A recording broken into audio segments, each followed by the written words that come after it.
మీ మోకాల నొప్పులకు ఎటువంటి సర్జరీ లేకుండా ఎపియాన్ పెయిన్ క్లినిక్ అందిస్తున్న అత్యాధునిక చికిత్స. మేజర్గా సార్ సమ్మర్లో అయితే ఎక్కువ డీహైడ్రేషన్ ఈ సమస్య ఉంటుంది. బీపీ పేషెంట్స్ ఎలా ఉండాలి జాగ్రత్తగా? సార్ డెఫినెట్లీ ఫ్లూయిడ్స్ అయితే తీసుకోవాలి సార్. అండ్ ఈ ఎండాకాలంలో షుగర్స్ అయితే అసలు తీసుకోవచ్చు సార్. షుగరీ డ్రింక్స్ ఉంటాయి చూడండి, అవి అస్సలకి తాగొద్దు. ఫస్ట్ ఏం తాగడం కంటే ఏం తాగొద్దో చెప్తా ఫస్ట్. ఈ షుగరీ డ్రింక్స్ ఉంటాయి చూడండి, కూల్ డ్రింక్స్ కానివ్వండి, అండ్ డూప్లికేట్ ఫ్రూట్ జ్యూసెస్, అంటే పేరుకి ఫ్రూట్ జ్యూస్ అది, కానీ లోపలంతా షుగర్ వాటర్ ఉంటుంది. సో ఇలాంటి ఫ్రూట్ జ్యూసెస్ ఇట్లాంటివి తాగకూడదు. షుగర్ డ్రింక్స్ లేకుండా మంచిగా ఎలక్ట్రోలైట్స్ ఉన్నాయి, ఏది మన నిమ్మరసం కానివ్వండి, మజ్జిగ కానివ్వండి, ఓకే, అట్లాంటి కొబ్బరి నీళ్ళు. అంటే టాబ్లెట్స్ సార్ బీపీని తగ్గించుకోవచ్చా, లేదంటే ఓన్లీ నియంత్రణ కోసమే టాబ్లెట్స్ వాడాలా? అంటే బీపీ టాబ్లెట్ వల్ల బీపీ కంట్రోల్ ఉంటుంది సార్, కానీ అది మళ్ళీ మీరు నెక్స్ట్ డే వేసుకోకపోతే మళ్ళీ బీపీ పెరుగుతుంది కదా. రెగ్యులర్గా వాడమే మీరు లైఫ్ స్టైల్ మోడిఫై చేసుకోకుండా ఉంటే మాత్రం రెగ్యులర్గా వాడడమే. కొద్దిమందికి బీపీ ఒక్కసారిగా పడిపోతుంది సార్, అది ఎంతవరకు ప్రమాదకరం?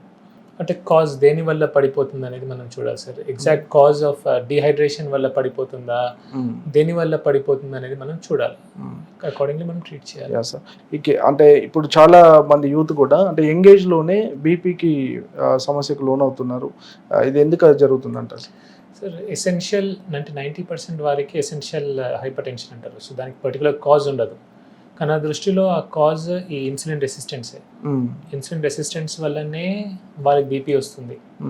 ఏంజియోటెన్సిన్ కన్వర్టింగ్ ఎంజైమ్ ఉంటుంది, ఆ పాత్వే ద్వారా అన్ని రకాల ద్వారా సోడియం అండ్ వాటర్ రిటెన్షన్ ఉంటుంది, బ్లడ్ వెజల్స్ దగ్గరకు వచ్చేసి బీపీ పెరగడం అనేది జరుగుతుంది. సో ఇన్సులిన్ రెసిస్టెన్స్ మనం కంట్రోల్ చేసుకుంటే, ఇన్సులిన్ సెన్సిటివిటీ పెంచుకుంటే బీపీ కూడా కంట్రోల్ ఉంటుంది ఒకటి. అండ్ కొన్ని సెకండరీ కాజెస్ ఉంటాయి, అంటే కిడ్నీ డిసీజ్ వల్ల, హార్ట్ డిసీజ్ వల్ల, రకరకాల డిసీజ్ వల్ల కూడా బీపీ పెరుగుతుంది. అంటే బీపీ రావడానికి ఒక కారణం అంటూ ఏముండదు, అంటే మేజర్లీ ఇన్సులిన్ రెసిస్టెన్స్ అని నాకు అనిపిస్తుంది.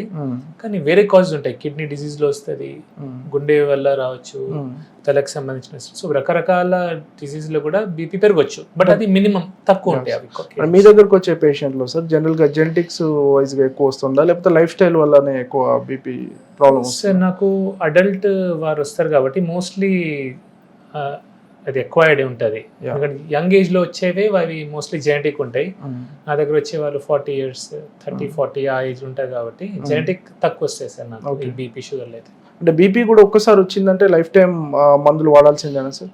అంటే ఎసెన్షియల్ హైపర్ టెన్షన్ చెప్పాను కదా సార్, ఇది రివర్సల్ చేసుకుంటే డోస్ తగ్గొచ్చు. కొందరికి గోళీలు బంద్ అయినవి కూడా నేను చూశాను, కానీ షుగర్ అంత మంచి రెస్పాన్స్ బీపీలో ఉండదు sir, because BP is multi factorial అని నాకు అనిపిస్తుంది.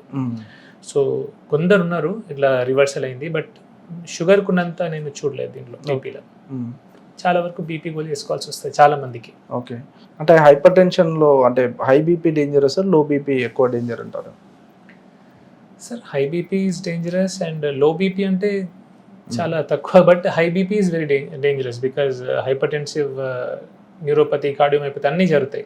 ఇలా అయితే షుగర్ వల్ల బ్లడ్ వెజల్స్ డ్యామేజ్ అవుతాయో, బీపీ వల్ల కూడా బ్లడ్ వెజల్స్ డ్యామేజ్ అవుతాయి. సో చాలా మంది సార్ ఒక అపోహ ఉంది, అంటే హై బీపీ ఉన్న వాళ్ళకు షుగర్ వాటర్ తాగించాలి, లో బీపీ వచ్చినప్పుడు కొంత సాల్ట్ వాటర్ తాగించాలని అపోహ ఉంటుంది. అలా చేయకూడదు, అలా చేస్తే డేంజర్ అవుతుంది. సో ఇలాంటివి చేయకూడదు. సో హై బీపీ ఉంటే life style modification long term ఉంటుంది, వాళ్ళు ఖచ్చితంగా టాబ్లెట్ వేసుకోవాలా.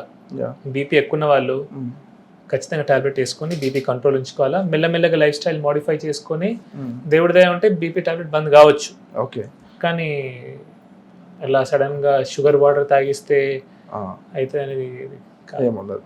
అంటే ఒకవేళ బీపీ కంట్రోల్లో ఉంచుకోవాలంటే ఎలాంటి లైఫ్ స్టైల్ ఉంచుకోవాలి sir? Same sir, just like ఇప్పుడు షుగర్ గురించి ఎట్లయితే చెప్పాను, ఎక్సర్సైజ్ చేయాలా, రిఫైన్డ్ ఫుడ్స్ తీసుకోవద్దు, యోగాసనాలు అలాంటివి చేయాలా, మెడిటేషన్ చేయాలా, హోల్ ఫుడ్స్ తీసుకోవాలా, ప్రాపర్ రెస్ట్ ఇవ్వాలా. అండ్ బీపీ షుగర్కి I think sleep is very important sir. మనం చాలా వరకు నెగ్లెక్ట్ చేస్తున్నాం బీపీ గురించి, షుగర్ గురించి, కానీ స్లీప్ సరిగ్గా లేకపోతే బీపీ షుగర్ కంట్రోల్ ఉండదు. ఎప్పుడైతే స్లీప్లెస్ నైట్ ఉంటుందో దాని నెక్స్ట్ డే బీపీ ఎక్కువ ఉంటుంది, షుగర్ కూడా స్పైక్ ఎక్కువ ఉంటుంది. సో నిద్ర చాలా చాలా ఇంపార్టెంట్. అండ్ ఈ కాలంలో యువత కానివ్వండి, పెద్దవారు కూడా సరిగా నిద్రపోవట్లేదు. ఈ రీల్స్ రీల్స్ మాయాజాలంలో పడుతున్నారు. నేను అసలు ఎంత చూస్తున్నా అంటే నైట్ అంతా 7-8కి స్టార్ట్ చేస్తారు. అండ్ రీల్స్ ఎంత అడిక్టివ్ అంటే అవి మీరు ఒక్కసారి స్టార్ట్ చేయండి, టైం కూడా తెలియదు అసలు. టైం అర్థం కాదు. చాలా మంది 2 గంటలు 3 గంటలు మార్నింగ్ వరకు కూడా రీల్స్ చూస్తూ ఉంటారు. సో అది చాలా డేంజరస్. సో స్లీప్ లేకపోతే కూడా షుగర్ వస్తుంది, బీపీ వస్తుంది, అన్నీ వస్తుంది. ఎర్లీ స్టేజెస్లో బీపీని ఎలా గుర్తించాలి? ఎర్లీ స్టేజెస్లో ఏమైనా సిమ్టమ్స్ ఉంటాయి సార్, గిడ్డినెస్ కానివ్వండి, తలనొప్పి కానివ్వండి, అలాంటివి వస్తే చూడొచ్చు. అండ్ ఇప్పుడైతే సార్ ఈ కాలంలో బీపీ షుగర్ స్క్రీనింగ్ అనేది వెరీ ఎర్లీ స్టేజ్లో అవుతుంది, చాలా ముందే అయిపోతుంది అది. నా దగ్గర వచ్చే పేషెంట్స్ ఆల్రెడీ ఉన్నవారే, తెలిసిన వాళ్ళే వస్తున్నారు, కానీ నేను కొత్తగా బీపీ షుగర్ని కనుగొన్నది చాలా తక్కువ. ఓకే, ఒకవేళ బీపీ కంట్రోల్లో లేకపోతే మేజర్గా ఏ ఆర్గాన్స్ మీద ఎక్కువ ప్రభావం చూపిస్తుంది? జస్ట్ లైక్ షుగర్ లాగే సార్, కిడ్నీ, హార్ట్, బ్రెయిన్ అన్ని, రెటైనోపతి, నర్వ్స్ మీద ప్రభావం ఎలా ఉంటుంది? న్యూరోపతి అయితే సార్ హెమరేజిక్ స్ట్రోక్ వచ్చే అవకాశం ఉంది. రక్తనరం పలికి రక్తం మెదడులో లీక్ అవుతుంది, స్ట్రోక్స్ వచ్చే అవకాశం ఉంది. అంటే డైట్ వల్ల కానీ రోజు ఎక్సర్సైజ్ వల్ల కానీ కొంత కంట్రోల్లో? డెఫినెట్లీ బీపీ కంట్రోల్ ఉంటుంది, కానీ చేయాలి. So life style as a whole modify చేస్తే ఇంప్రూవ్ అవుతుంది. సార్, మీరు ఇచ్చే లైఫ్ స్టైల్లో అంటే పేషెంట్స్కి చాలా మంది కూడా గీ ఎక్కువ వాడమని చెప్తున్నారు, అండ్ మటన్ కూడా ఎక్కువ సజెస్ట్ చేస్తున్నారు. ఆ కారణం ఏంటి?